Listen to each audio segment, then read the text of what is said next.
Howdy ho, guys and gals. Welcome back to Dental Tools Mobile Edition. We're still on the road down here in Vegas, but Harbor Freight has finally released just a smidge of some of the behind the scenes stuff that's going on in Southern California.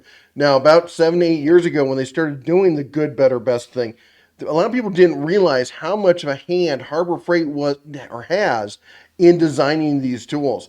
And a lot of people think they're just off the shelf. That's not the case. Well, in some cases, it is the case, but in a lot of cases, it's not the case.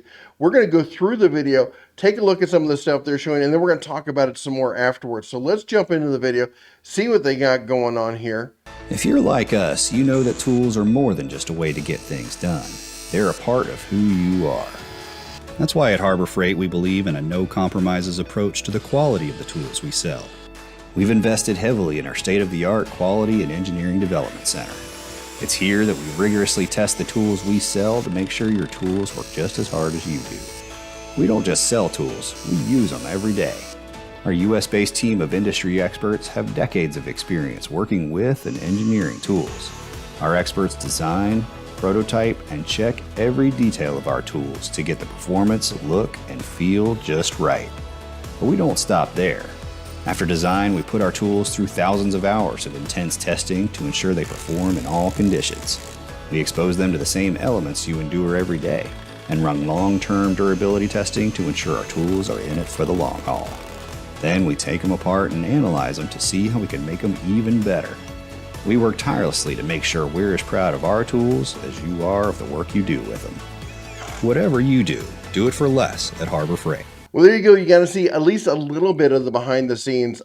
You're seeing there that there's a lot more going on than just them OEMing this from other people or white boxing. We're going to talk more about those terms here in just a minute. I got to tell you, it's kind of funny. In my career path, I've had some really interesting opportunities. I've gotten to work in blue collar, gray collar, and white collar jobs.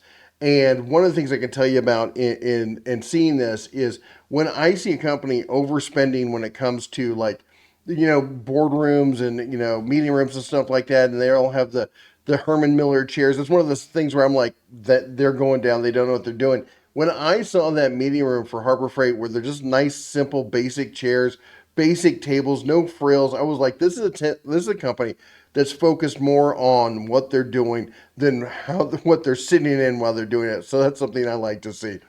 Anyway, as far as the other stuff, I mentioned the idea about white boxing and stuff. You got to see a lot of the design stuff, the 3D printing. By the way, just a general call out to Harbor Freight. If you did want to say release those 3D files for the community so we could maybe make our own molds for some of these tools, I think it would be taken really well. I'm not holding my breath on it, but it'd be pretty cool to see. Now let's talk about what I said before about the good, better, best.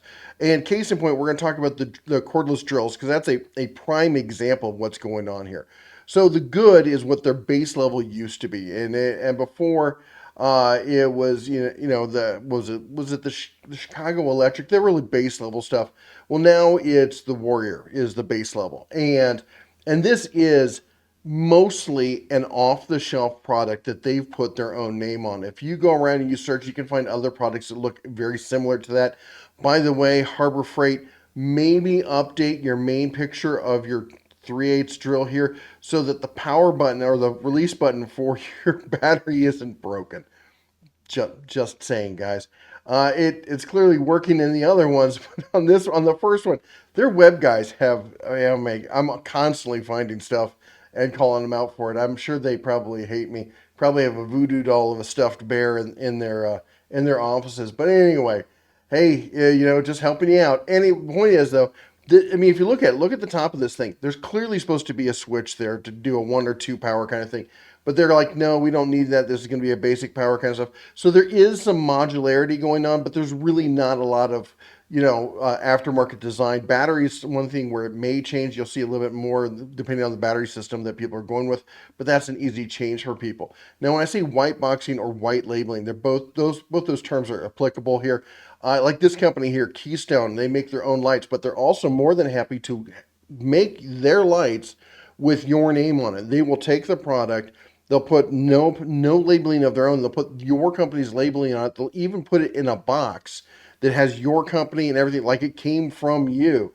And that is really it's normal across the industry. There's tons of stuff. In fact, there's even an expo here in Vegas I've been to before called the White Label Expo, and it's entirely nothing more than suppliers who are like, we basically make generic products. We will put our name on. You see all these YouTubers who are selling coffee, and it has their brand coffee on it. They don't have a whole setup of coffee behind them. They're not roasting their own beans and stuff.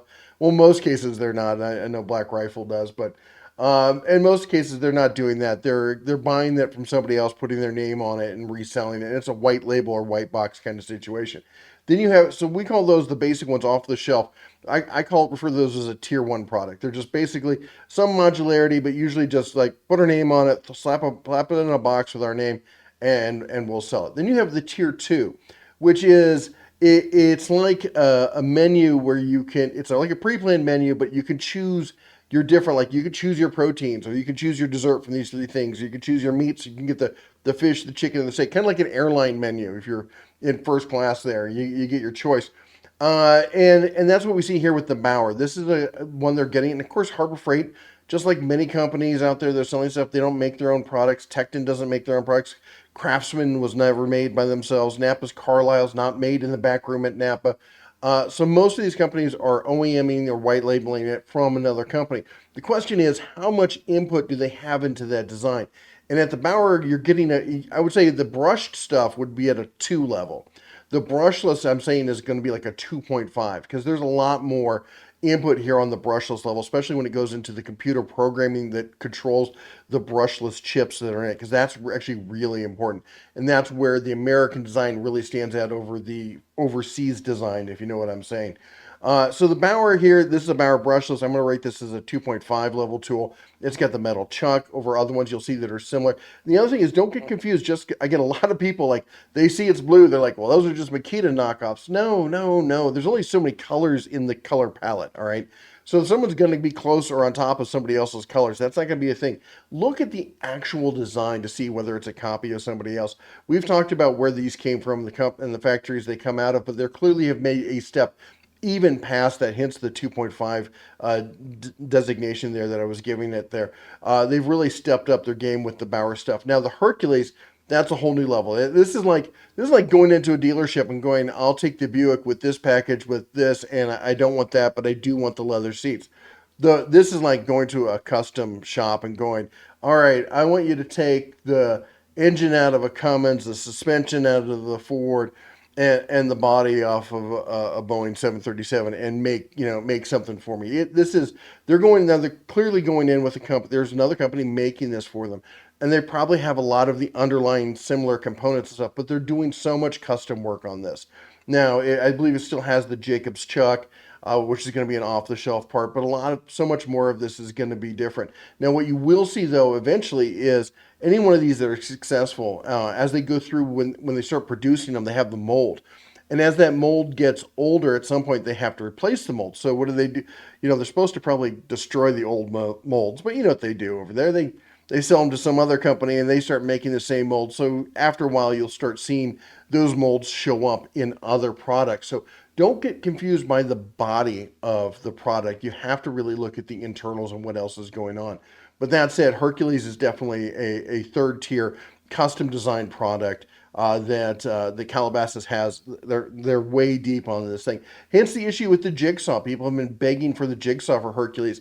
I showed the jigsaw at SEMA last year. It's still not happening. Why? Well, I talked to the people at Harbor Freight, and they said, honestly, it didn't meet Hercules standards. We didn't feel it met the level of what we consider Hercules to be, and we didn't feel that manufacturer was going to meet those levels. And eventually we gave up and we sought out a different manufacturer for that. So unfortunately, the jigsaw looks like it's going to be maybe second quarter next year, but it's not going to happen this year. It is going to happen. They know it needs to happen. They're working on the jigsaw. But anyway, that's what we're seeing here. Now, what I'd love is if you would comment down below, because Harbor Freight does look at a lot of this stuff, and they do watch a lot of my videos, and they hear what you're saying, and I've been telling my contacts, we want to see more behind the scenes. We want to show off the fact that that Harbor Freight isn't just slapping their name on someone else's tool, that they're really designing it and doing all this stuff. And we'd really love to get those 3D files as well. Anyway, put it down in the comments and let Harbor Freight hear you and let them know that, hey, we want to see more of this. We're excited about what you're doing and we want to see what's going on. Anyway, that's all I got for you today. You all take care. God bless. And as always, shine on.